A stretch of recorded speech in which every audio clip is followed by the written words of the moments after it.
All right, so here's our default VR scene. You should all remember this. You have this camera, which is just a VR player. Their type is motion controller pawn, but they're called VR pawn. And if any of you tested the Oculus code, you'll know that you can go around and grab objects, like you can grab these blue cubes, but it's not important right now. We just want to do exactly what I just said we'll do. So first, I'm going to subclass motion controller pawn because I don't want to edit the default Oculus code. So I'm going to create a subclass.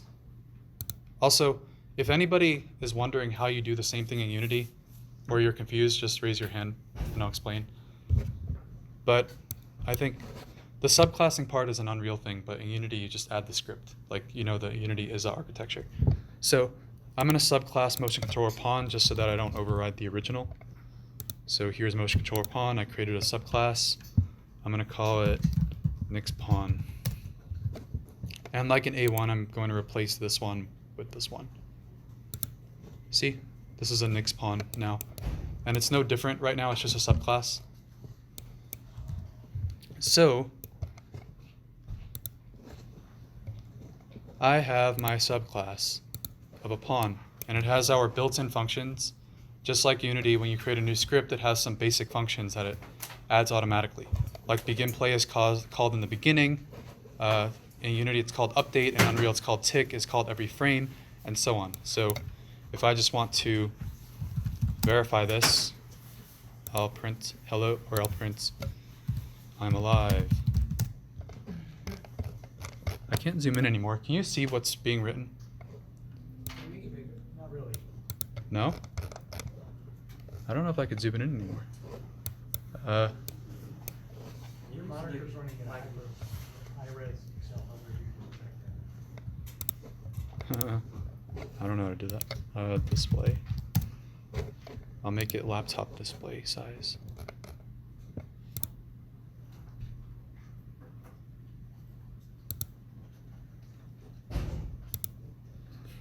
Oh no. This is gonna have some really weird repercussions, I think. And it didn't do anything anyway.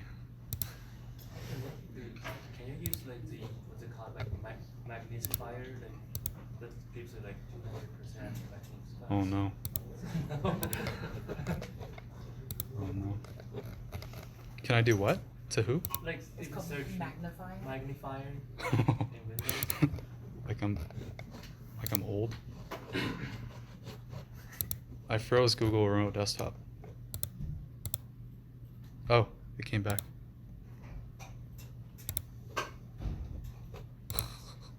Also, my displays are not in order, which makes it harder. Yeah, I'll just use magnifier. That sounds easier. Well, this kind of worked. Did it? Yeah. Okay. I don't know why that worked, but it worked. Anyway, I'm also going to print every tick. So a tick. Okay. Also, in Unreal, you can merge the tabs like this. If any of you are having trouble with single screens, you can merge the tabs like that. So anyway, let's look in the output log. I'm going to filter it so it only prints my own messages. Okay, the one problem with this is that now I can't see the very top of this. All right, whatever. It's not important.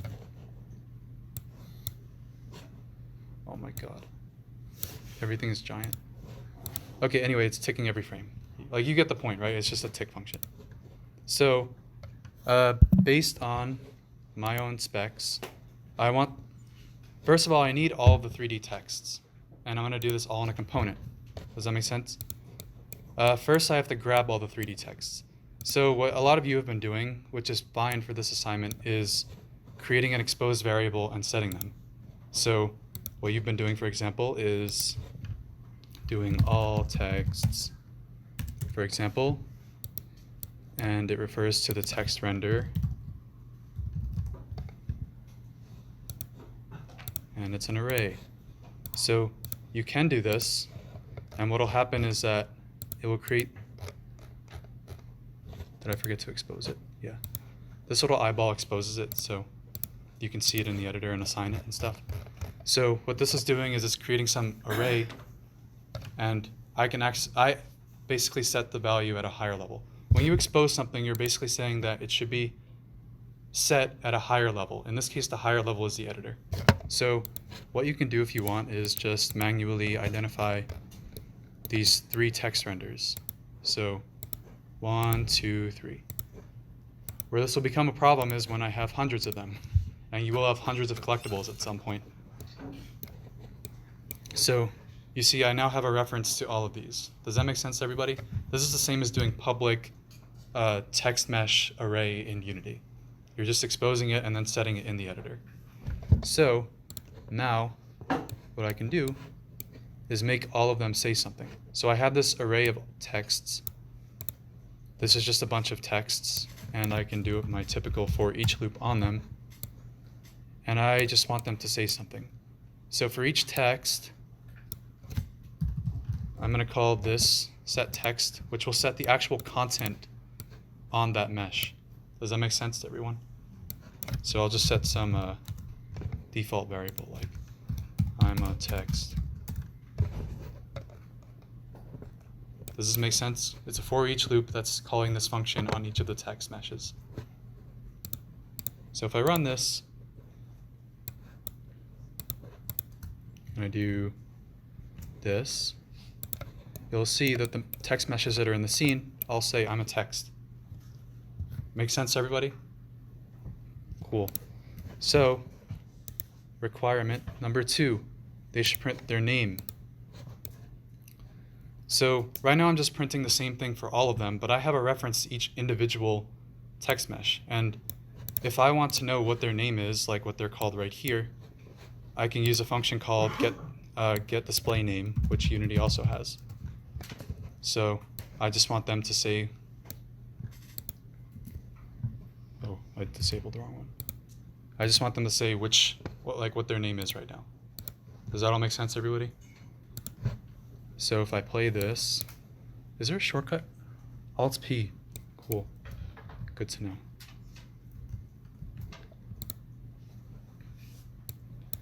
This magnifying thing is. Okay, see, now they're printing their own names. And you can verify it by clicking on each of them and seeing that they're named this thing. So this is text render nothing. This is text render 3. Does that all make sense, everybody? Now I want them to print their own ID in this array. The for each loop in Unreal gives you its ID. In Unity, you get it manually. So I want to start putting together a text object that will eventually print out. Obviously, you know in Java or C# or any of those languages, you just add them. In Blueprint, it's the same. So again, don't get caught up in the syntax, but strings have this append function, which will just keep building on the string over and over. And you can keep adding inputs, and it will just keep adding them together. Does that all make sense? So next, I want them to print their ID. So here I have its index, and I want it to print this out. So this is the output, and it's going into the text. Anybody lost so far? So if I do, there must be a shortcut for eject as well, because this is hard. Just like pause button on your computer if you have it. I don't know. I never used a laptop for this. Anyway, look, you can see which one is which. So if I go to my VR pawn, I have this array that shows me the order. I actually just set the order myself, so I know that they're in order based on this number at the end. But you can verify that they're printing themselves. So text render actor 0 is 0, number 2 is the second index, and so on. Anybody lost? Now I want them to print the current frame. Unity, one thing that Unity has that Unreal doesn't is it already has a function that keeps track of the frame. In Unreal, we'll just keep track of it ourselves. So I'll make some variable that's the current frame, and it is an integer, and it's not an array, it's just a single element. It doesn't need to be exposed because it's only being handled internally. I'm not setting it from the editor. It's just happening in code. So I want it to increase every time that the tick function is called. So what I can do is, it has a default value here, which is 0, of course, and every frame I want it to increment. See? Does this all make sense? It's just incrementing itself. And now that I am incrementing it, I want all the text renders to print it out. So I'm going to add it to my output block. This little node in Blueprint is just a cast. It's casting from integer to string. So if I play this now,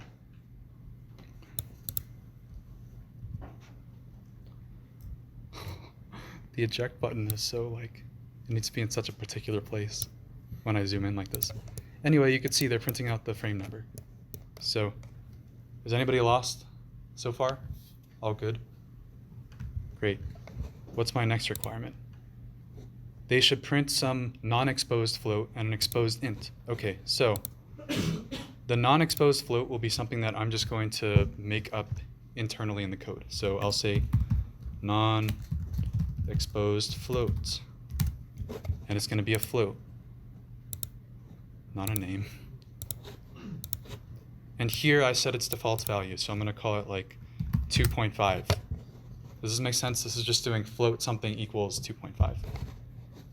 It's not exposed, which means that I can't see it in the editor when I click my VR code. But now I'm going to make an exposed integer. Exposed int. And it's going to be an integer. And I can set its default value here. Let's say it's 1, 2, 3. And I'm going to expose it to the editor.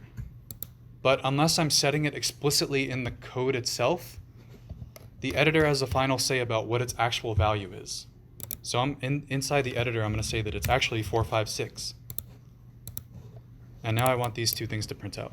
So I'm going to add more pins. Print out my float.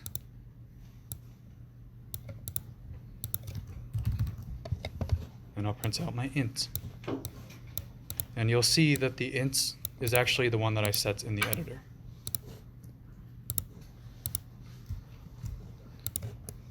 See? So name of the text render, its ID, the frame number, my int. Yes. I had a question about the parent tick. Like, what's the difference between that and? It's just like doing super.constructor in some other language. Like you're telling the parent that it should also do something. So if motion controller pawn, for example, is doing some code in its own tick function, if it has one. Tick. Yeah, so it's just saying that the parent should do whatever it's doing in its tick. The same way that you do it in any other language. So why can't you just do it in the tick function that was given without connecting to it? Right? Like in the You mean what happens if I disconnect this? Yeah. It'll just not do whatever is happening here. So in the default Oculus code, or I mean in the default VR code, it's just posing the controllers when you move your hand. And so okay. if you remove that, it would just not do that. Your controller wouldn't move anymore. Gotcha. So, yeah. What are my other requirements? A component should do all this stuff. So, let's say that I want to throw this entire creation of the string block into a component. I'll declare some components. I'll call string output. Not the best naming convention, but a component can't live on its own. It needs to be a part of some game object or actor. So what did I call it? String output? Yeah, so now I have this component, which has its own code. It has its own begin, play, and tick and everything. So I want it to have some function that is like create text outputs.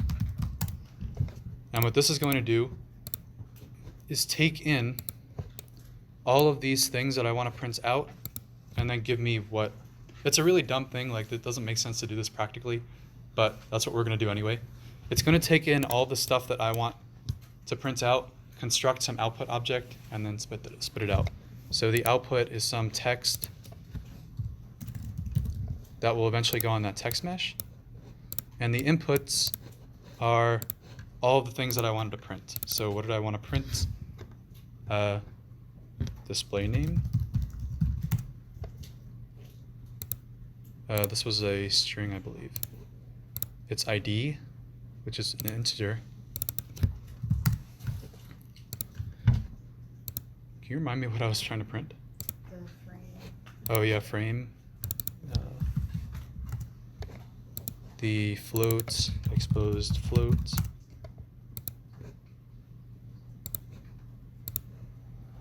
And oh, it was a non-exposed float and an exposed int, right?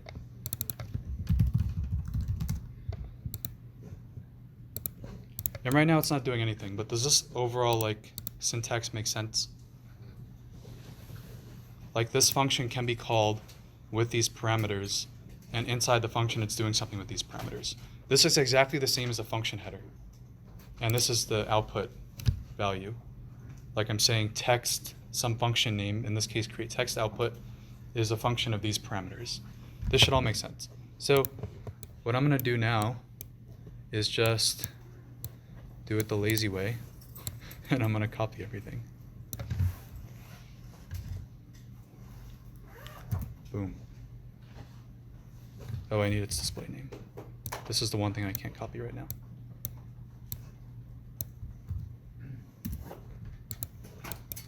I'm going to actually create this block inside of the component. So the component needed to know the display name, the ID,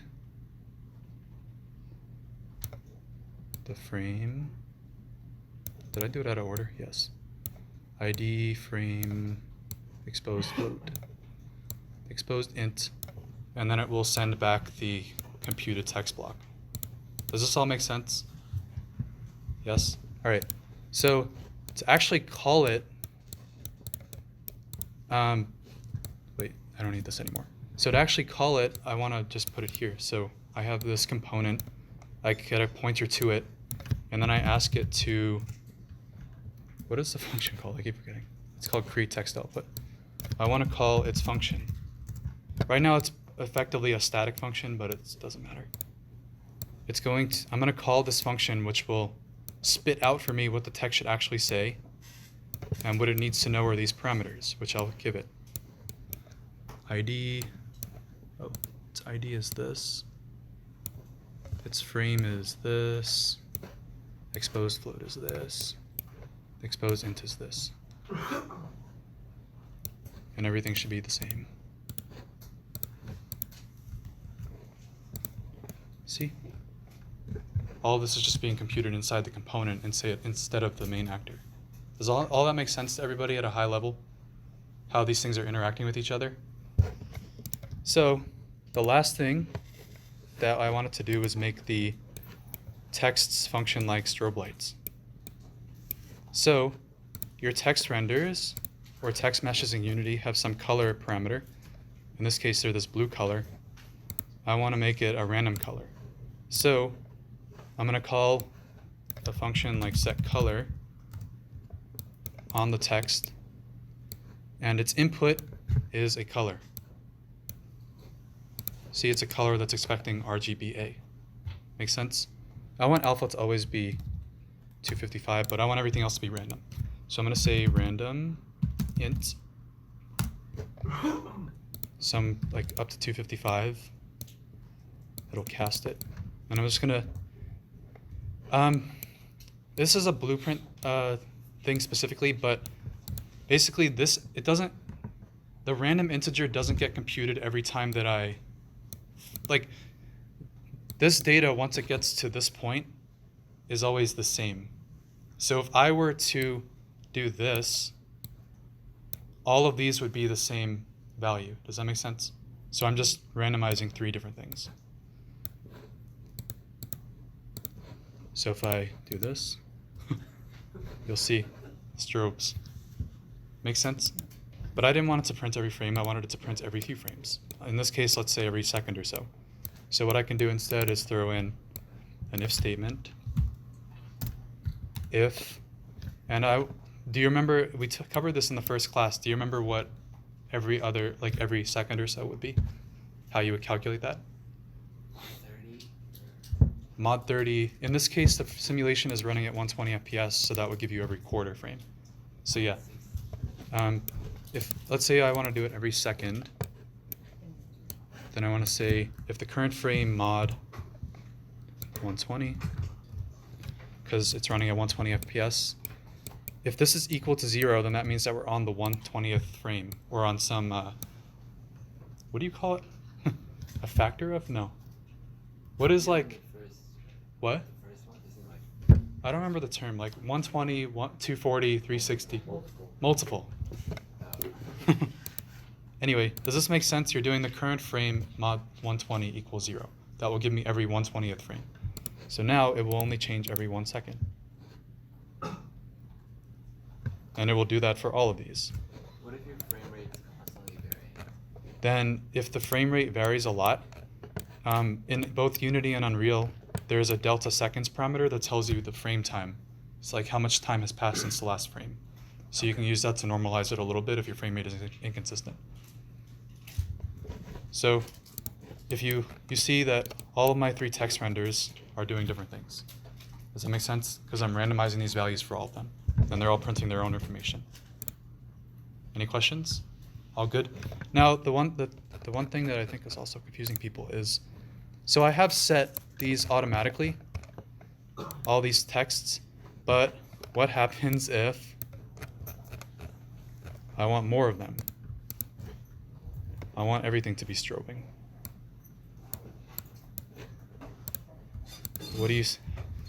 How easy do you think it would be to do this? To make all of these do the same thing? Not very easy. So now I have, I think, 24 of them. They're all going to be strobing. And I don't want to set this myself because I need 24 of them. So both Unity and Unreal have a function to get these things automatically. Now the one difference between Unity and Unreal is that in Unity you're not supposed to use a constructor really, at least not to interact with other actors. In Unreal it's fine. So what I'm going to do is in the constructor do get all actors of class, which will give me all of the actors of a specific type. In this case, text renders. And I just want to automatically populate this array. So I'm going to set the array to be whatever, like all of the actors of the simulation. Does that make sense? So just to show you what the effect is, the constructor is called when an object is created, or when an object is created, which can be done by you when you spawn something or when the level starts. It's also called when you compile. So you'll see when I compile it, it automatically populated my array with 24 of them. Does all that make sense to people? So if you have an unlimited number of collectibles, you can use one of these functions that automatically find them. In Unity, it's gameObject.find. So now I have a disco party. Oh my god. Never again. Anyway, disco party. Yay. Is anybody confused about what happened? Does it all make sense at a high level, how things are interacting with each other? Cool. Then let's move on to Blender, which will be even more fun. I'll post this project so that you can look at what this code is doing, but hopefully on a high level, yes. Would you be able to see like the C++ code compiled? Blueprint has a nativized, Unreal has a nativized Blueprint thing. I don't remember how you activate it exactly. I think it activates when you try to build the project, but it does compile it down to C++. In Unreal 4.23, I think they added features that will let you do it real time, more or less. But yeah, there is a way to get the C++, like what actually got generated, because it does it as an optimization, because Blueprint, like I said, Blueprint has the same kind of, it has the same computational limitations of Python, where it's really, really bad at loops. So they nativize it down to C++ so that it will run reasonably well on a device. Yes? I was just wondering if Unity has this kind of interface, event graph thing. No, only on the shader graph. this is Blueprint, which is a very high-level version of C++ that abstracts pointers and stuff like that. It's really convenient, and in Unity, C# is very similar to Java, where like things are pointers, but you can't tell at first glance whether or not something is a pointer. Unless, does Java have the ref keyword? Does anybody remember? In C# you can use ref to explicitly say that something is a pointer, but I don't think Java does. Well, anyway, let's move on to Blender. I broke Blender before, so hopefully we get the chance to break it ourselves. I did something very simple. I tried to print out a string. As much... I should have kept that up. Oh my god, what is happening? I broke everything. I don't even know what happened. I'm gonna keep it maxed out because I don't know why the resolution is so high. Anyway, given all my qualms about Unity, Unity does not crash nearly as much as Blender, and it doesn't crash for nearly as strange reasons. Literally anything crashes Blender. You have to constantly be Control-S-ing, or you will lose data. So be careful. Anyway, this is Blender. Blender was released in 1998, I think, which is the same time Maya came out.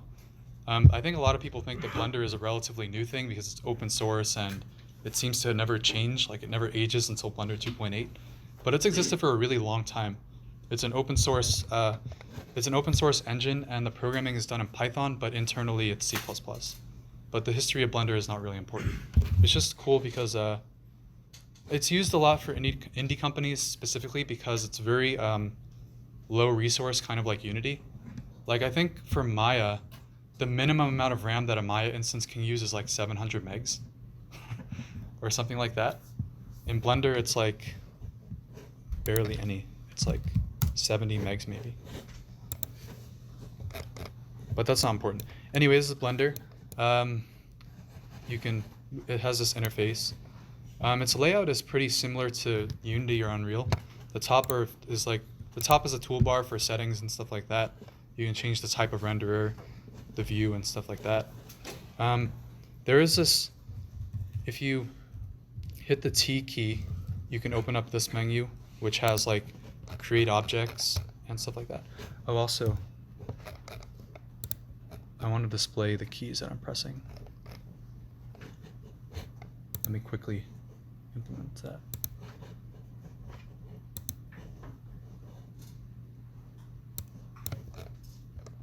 Key press. It was called S something. There it is. Screencast. Nice. There we go. Now you can see what I'm pressing down here. So anyway, up here you can create objects, and up here you can see what their transforms and stuff are. So Blender is weird because its control scheme doesn't make any sense, but left click is not actually click like it is in every other language right click is. So if I want to left click, it only moves the cursor, and the cursor is used to pivot things and to choose where things spawn and stuff like that. So for example, if I click over here, this is where the next thing will spawn. That's what the cursor is for. It's not super important right now to know all the details, but a cool feature of Blender is that you can hit space and then see all the commands kind of like in Blueprint or a shader graph. So I can say snap cursor to center to bring it back to the middle. And you can also use the space graph for pretty much everything else. But anyway, we're not here to talk about that. We're here to talk about sculpting and what you're going to do for A3. So let me look at my list of stuff. Great, one note crashed.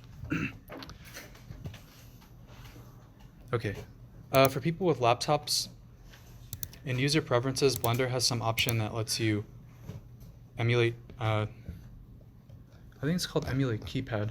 Oh, emulate 3-button mouse, which will let you rotate by doing Alt and then left mouse button, which is how Maya does it.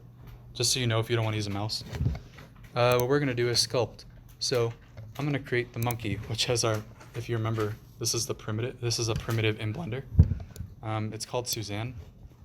I don't know what its history is, but you know.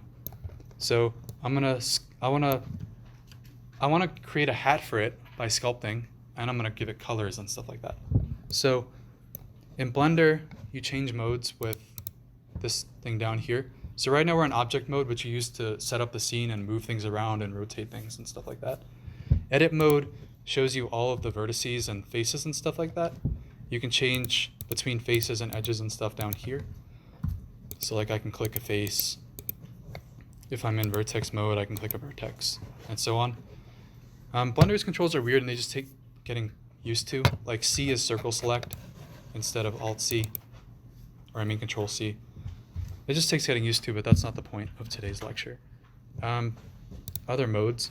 Sculpt mode we'll see in a second, so I won't go over that yet. Vertex paint we'll also see in a second, but this is for coloring the object. Not white. Weight paint, we're not going to go into animation until much later in the class, but weight painting is for skeletal animation, where you define how much a vertex is impacted by a bone. So like for example, a vertex on my skin here would not be impacted by my face movements, right? So this vertex is 100% impacted by the bone that's in my wrist, but my shoulder is impacted by a lot of things, like my head rotating, my arm rotating, and all that kinds of stuff.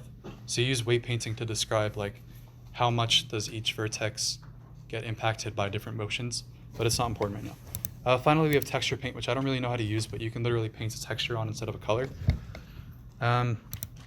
We're gonna first start with sculpting a hat. So I want to remove its vertex colors. Oh, I forgot something important. This is your scene layout, just like in Unreal or Unity.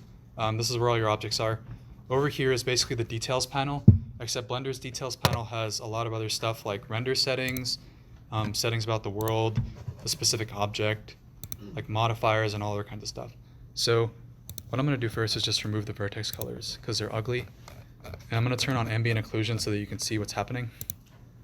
You can see how strong it is and how ugly Suzanne is. Modifiers, you can apply modifiers to individual objects. In this case, I'm just going to apply subdivision surface, which moves it out like that. So it's a little smoother. And now I'm going to go back to sculpt mode. So in sculpt mode, there are a couple of things that you should change immediately. Symmetry, for example, by default is across the x-axis. So if I sculpt anything, the x-axis is this red one. So if I sculpt anything here, it's gonna be reflected, which I don't want for this. I created Megamind. Anyway, so you should turn sculpting off. Also, dynamic topology will add detail only to the parts that you're trying to sculpt on. So, for example, right here, you could see that the resolution of the sculpting is really bad because this thing doesn't have that many faces. Does that make sense? So dynamic topology will make it so that it adds more detail to the part that I'm trying to add to. I'm going to lower this a little so it's even better. But say that I want to start creating the hat. I'm going to sculpt up here. And you'll see when I go into edit mode that it added detail up here only. Does that all sound good? So I'm going to start constructing a hat, or something that looks like a hat. There we go. You can also change other parameters like strength and so on. It's kind of Photoshoppy, I guess, in the way that the interface works. But anyway, this is supposed to be a hat. Instead, it kind of just looks like a tumor or something, but whatever. That looks... You know, it's a thing. You can use, there are other tools as well, like the grab tool. I'm gonna make him look like alfalfa. There, or I don't know, it looks like a feather, like Robin Hood or something. Whatever. So this is sculpting. I think sculpting is pretty like self-explanatory. You're just drawing details on it. What I want to do now is color Suzanne. So we mentioned in the beginning of the class vertex coloring versus UV mapping. First, I'm going to show you vertex coloring, where you literally just like paint onto it. So if you go to vertex paint mode, you can draw like colors onto its face. I don't know, what else do I want to color? I'll make his nose green, or her, because it's Suzanne. And I want the hat to be red. Look at that. Isn't it beautiful? So there's Suzanne with the hat and sculpting. Everybody good so far on this? I think it's relatively simple. So now I'm going to show you UV mapping. You can duplicate it here, or you can do Control D, I think. I don't know the Blender shortcuts very well. You can do Control C, Control V, but if you do that, it links them, which means that the texture is applied to one will also be on the other, and they'll be linked such that if you modify one of them, it'll ruin the materials of the other. So linking is kind of important in Blender. But anyway, I'm gonna UV map this one. If you remember UV mapping, it's kind of like flattening the object and then applying the texture to it, as if you're wrapping a piece of paper around it. So I'm gonna get rid of the vertex colors, and I'm gonna add a monkey material. I'm gonna try to create a monkey out of this. So first thing you should know, to create more windows in Blender, you drag these little handles up here, like left or right. So if I want to create another window that will show me the UV map, I'll just drag from here towards the old window. So like this. And it'll clone it, but down here I can change what type of window it is. In this case, I want a UV image editor. I put all the details in A3 if this doesn't work out, because obviously you're not going to remember everything. But anyway, this is the UV map. And you can remove it easily just by doing the same thing in the other direction. But if I want to, for example, if I want this window to take over this one, I would drag from the left corner here this way instead. Does that make sense? It's really weird, but after some practice, it becomes really self-explanatory. Anyway, so let me go into the UV image editor. And I downloaded one already somewhere. Downloads. It's a really pretty monkey. There we go. I'm gonna UV map this thing. So if you go into all of the UV editing is done in edit mode, and if you highlight everything, if it is UV mapped, you'll see all the vertices and faces like spread across this image because we've gone through the flattening process. Right now it's not UV mapped, so nothing is happening to it. So in edit mode, you can UV map it with some tools over here. And if you do the basic unwrap, it looks kind of ugly. Oh, great. Oh, there we go. So the default UV unwrap, I don't know what it does or how it works, but it's really bad all the time. So I'm going to do a different type of UV map. You can remove it here. What I'm going to do instead for now is project from view, which it'll basically UV map it the same way that it'll UV map it from the exact perspective that I'm looking at it from. So if I do UV unwrap project from view, it does this. Does that make sense? Also, in this menu, you can remove, you can make it a little easier to see stuff. So it didn't work. The UV mapping is not that good, but what you can do is play around with the vertices and try to get it right. UV mapping is an art. So you can play with the UV map and, eventually it'll work. That's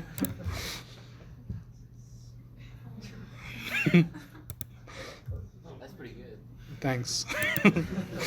But the problem with project from view is that it kind of just flattens it like this. So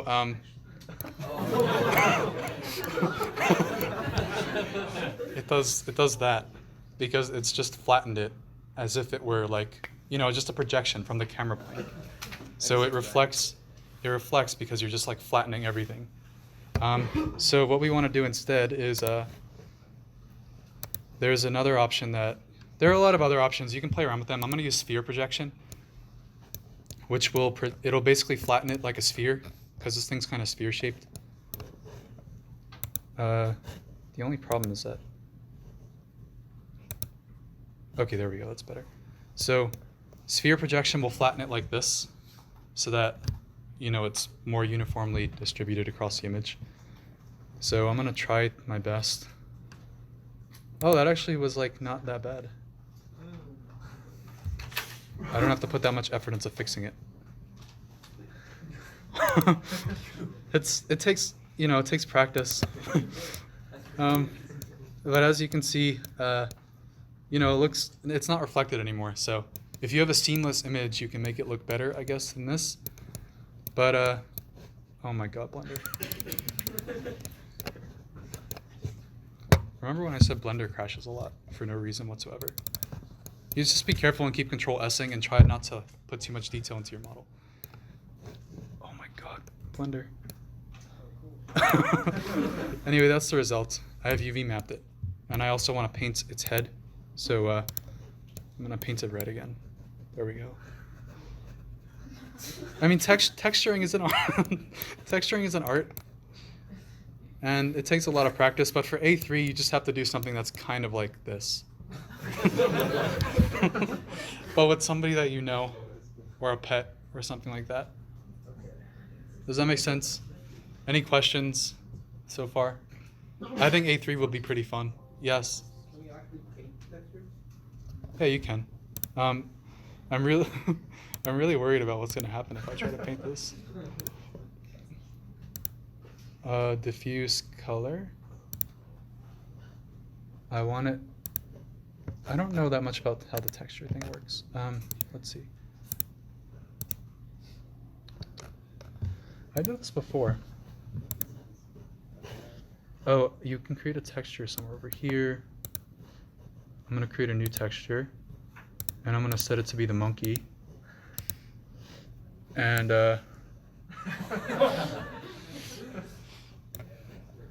yeah, this looks great. I mean, you can texture paint this way, but you know, I mean, it's all about practice and understanding the tools that are available to you and how to use them. This is not how you use them, and I'm only making it worse, but you get the idea. I think A3 will be fun, and you'll enjoy it. It's not as intellectually stimulating, as you can see, but you know, it's something else. In any case, knowing Blender is useful because you always have to modify meshes a little bit to get them to work with game engines. In a lot of cases, especially if they're OBJs, OBJs don't have any animation data at all, and they're missing a lot of other data that's useful for a game engine. Usually game engines like FBXs, so often if you download a mesh that's in an OBJ, you have to mess with some stuff and add details and so on to get it to be more FBX-like, if that makes sense. It'll make more sense once you actually start doing animation and stuff like that. But the point of learning, there are a lot of reasons to know Blender besides just painting monkeys. Like, you can create all your own treasures if you want, or you can download them from online, or whatever you want. There are a lot of reasons just to know how to use it in general. And a lot of the difficulty is just learning its really strange control scheme. Like, like a lot of things that are control plus something in Blender are just without the control. Like, control A is just A in Blender to select all and stuff like that. So, I don't know. Any questions? All good? Did you have a question back there? No? Just yawning? Yeah. Can you render it? Can I render it? Or does it look the same? It's gonna be black because I don't have a light. Also, I don't have a camera, but what I can do is add camera. I don't have a numpad, but whatever. I can add a camera. It's gonna render it black because I don't have a light, but you can create a light, like a sun. Oh my God, it looks worse. There we go. Oh, I'm gonna remove the vertex. I'm gonna remove the vertex colors because I don't know that much. Oh God. It looks like the texture. I don't know how to remove. I'm gonna remove the UV map and redo it quickly. UV unwrap sphere. Oh my God. It looks like something from my nightmares. There are people who are really good at this. Everybody except me. I don't know how to get rid of that. It's because of the texture, right? The texture that you had, texture paint. Yeah, I know. I don't know how to remove it. Oh, I created it. Let's remove that. I want it to just be the monkey. I don't know how to remove it. I'm not very good at this kind of stuff in Blender because usually you don't texture things in Blender if you're going to put it into a game engine.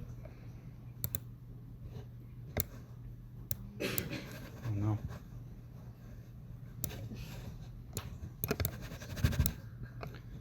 Here, wait. We can do. I have 1 minute to do this very quickly. What I'm going to do is remove this, copy this. Oh.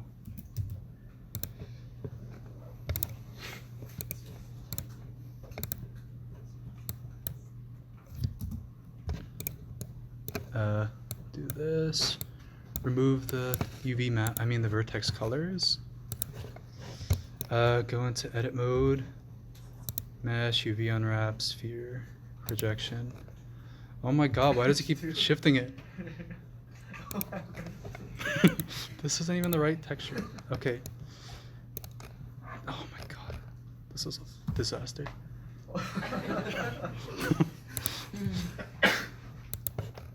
That looks pretty good to me. Great. New material with this texture. I don't know, figure it out when you do the assignment. I don't have patience for Blender's control scheme right now. Alright, well, bye. Oh yeah, he has an advertisement. Oh, so before y'all leave, we'll be holding a VR development workshop tomorrow in FB007. So we'll be going over how to dev for the Quest, which you guys will be using in the class if you guys want to get a head start on the workshop tomorrow. It's at 5 in FB007. I froze Blender again. Yeah. We're making a basketball game, so chill up. I think that was demonic. Huh? That is demonic. I don't know why the texture is not going on. Right, so you're fair game, right? What? You're fair game, right? For what? Assignment? Yeah. Oh, it rendered finally. Okay, so sports.